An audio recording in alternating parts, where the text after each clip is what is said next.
The results of a study conducted by the National University of Singapore, based on data 663 of the Chinese people over 60 years old, whose diet and lifestyle scientists have tracked for several years, from 2011 to 2017. Mild cognitive disorders can lead to minor problems with memory, speech, and attention.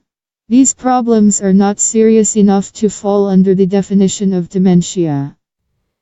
Study participants were asked how often they consume different types of mushrooms, and found that in a variety of tests on the thinking of the best results showed those who claimed that every week eats more than 300 grams of mushrooms.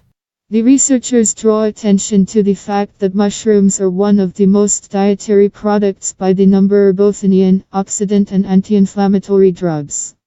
However, the study authors, to talk about the direct correlation between consumption of mushrooms and their effect on cognitive function even earlier, they do have evidence, but talking about the indisputable proof of this fact is impossible. Scientists admit that the study was based on the testimony of the people themselves on how many mushrooms they use, and this data can be not very accurate. James Platt, the head of the organization involved in research of Alzheimer's disease, says, "There is a huge number of factors that contribute to the development of dementia, and an estimated 1/3 of cases can be prevented if you change the lifestyle and follow a proper diet." Dementia is one of the 10 leading causes of death, but people can take steps that will reduce the risk of disease. It is important that we give recommendations based on the evidence collected in many studies, and admired the results of any one.